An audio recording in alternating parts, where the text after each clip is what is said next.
عورت کی آواز کا پردہ ہے۔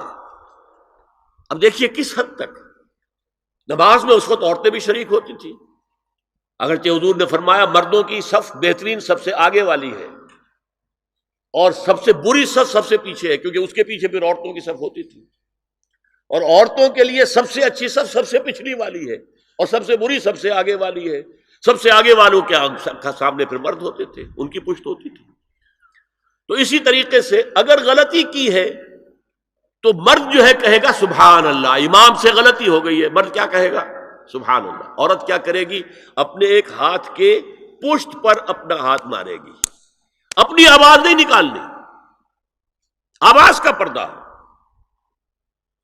چھونے کا پردہ یہاں تک ہے کہ حضور نے کبھی کسی عورت سے ہاتھ نہیں ملایا، اور آپ جب بیعت بھی لیتے تھے تو بس زبانی الفاظ کہلوائے اور کہا ٹھیک ہے بیعت ہو گئی، یا ایک کپڑا پکڑا، اس کا ایک سرا اپنے ہاتھ میں دوسرا سرا اس خاتون کے ہاتھ میں، یا ایک تشت کے اندر پانی بھرا، اس میں ایک طرف اس نے انگلیاں ڈال لی اور ایک طرف حضور کی انگلیاں، لیکن مسافر لا اسافر النساء۔ ایک دفعہ ہوا بھی کہ بعض خواتین نے جب بیعت کی ہے تو پھر انہوں نے ہاتھ آگے بڑھایا مسافر کے لیے، حضور نے فرمایا انی لا اسافر النساء، میں عورتوں سے مسافرہ نہیں کرتا۔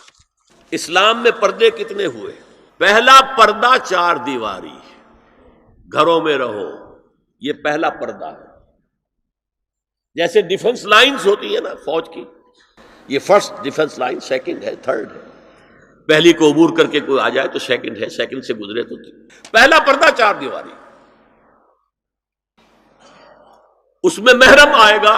اب دیکھیے اسی پر ہماری تہذیب استوار ہوئی، اسی پر ہمارا آرکیٹیکچر بنا، گھر ایسے بنے کہ مردانہ علیحدہ زنانہ علیحدہ، چھوٹا آدمی ہے تب بھی بیٹھک علیحدہ، بیٹھک باہر سے کھلے گی اور پھر ڈیوڑی سے ہو کر پھر گھر کے اندر جائیں گے، مرد آئیں گے تو یہاں بیٹھیں گے، اندر نہیں جائیں گے، اندر تو صرف وہی جائیں گے جو محرم ہے، ابدی محرم۔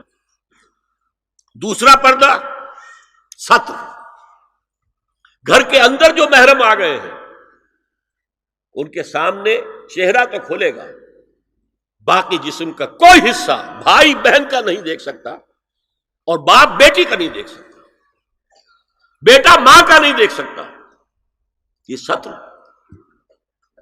عورت پوری کی پوری عورت ہے۔ عورت کہتی ہیں چھپانے کی چیز کو، عورات النساء، عورتوں کی چھپی ہوئی چیزیں جن پر ظاہر نہیں ہوئی، لم یظہروا علی عورات النساء، ابھی تک ہم نے لفظ پڑھایا بھی۔ تیسرا پردہ ہے چہرے کا پردہ،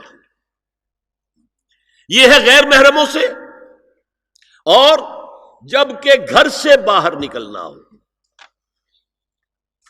اس کے لیے سورہ احزاب میں نے کہا تھا گھر سے باہر کا پردہ، چہرے کا پردہ وہ غیر محرموں سے ہے، اور گھر سے باہر نکلے گی تو غیر محرم سامنے آئیں گے۔ یا ایھا النبی قل لازواجک وبناتک ونساء المؤمنین یدنین علیہن من جلابیبہن ذالک ادنی ان یعرفن فلا یؤذین وکان اللہ غفورا رحیما۔ اے نبی صلی اللہ علیہ وسلم کہہ دیجئے اپنی بیٹیوں سے اور اپنی بیویوں سے اور مسلمانوں کی خواتین سے۔ اب دیکھیے یہ سورہ احزاب ہی میں ہو رہا ہے، شروع میں یا نساء نبی سے بات چلی، استیزان بھی صرف نبی کے گھر میں داخل نہ ہو اذن کے بغیر، آگے چل کر سورہ احزاب ہی میں عام بھی کر دیا، قل لازواجک وبناتک ونساء المؤمنین، کہہ دیجئے اپنی بیویوں سے، اپنی بیٹیوں سے اور اہل ایمان کی خواتین سے، یدنین علیہن من جلابیبہن، کہ وہ اپنے چہروں کے اوپر اپنی جلباب کو لٹکا لیا کریں، چہرہ چھپ جائے۔ اب اس کی تفسیر میں چاہتا ہوں کہ آپ کو جو مختلف مفسرین نے کی ہے وہ آپ کے سامنے میں رکھوں۔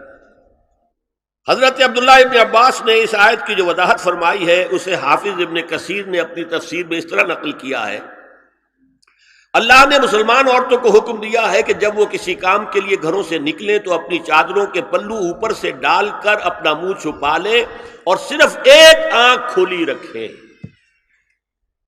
دونوں آنکھیں بھی غلط ہیں۔ ہمارے ہاں برقع کیوں بنا تھا؟ دیکھیے چادر میں عورت لپٹی ہوگی، اس کا ہاتھ جو ہے اس چادر کو سنبھالنے میں آکوپائی ہو جائے گا۔ برقع ضرورت کی ایجاد ہے جو ہوا ہے، اور اس کے آگے آپ کو معلوم ہے پچھلے برقعوں میں جالیاں لگی ہوتی تھی کہ نگاہوں سے بھی براہ راست سامنا نہ ہو۔ اور یہ میں نے اپنی آنکھوں سے دیکھا، انقلاب ایران کے بعد جو حاجی آئے ایران سے، ان کو جو میں نے دیکھا ہے، اس طرح چادر میں ملبوس عورتیں ہوتی تھی، لمبی سی چادر، ایک ہاتھ سے اس کو اس طرح پکڑا ہوا ہے اور صرف ایک آنکھ کھلی ہے، دوسری نہیں۔ میں نے شروع میں کہا تھا ہمارے نزدیک اسلام دین ہے، صرف مذہب نہیں۔ اسلام قرآن اور سنت دونوں پر مبنی ہے، صرف قرآن پر نہیں۔ اسی میں ایک اضافہ کیجئے اس بات کا کہ حضور نے کئی حضرات سے یہ کہا، کہیں وہ رشتہ کر رہے تھے، کہ آپ نے ایک نظر دیکھ لیا ہے۔ اب اگر یہ ایک نظر دیکھنا اس کی اتنی اہمیت ہے تو اس کا کیا مطلب ہے؟ اگر تو صورتحال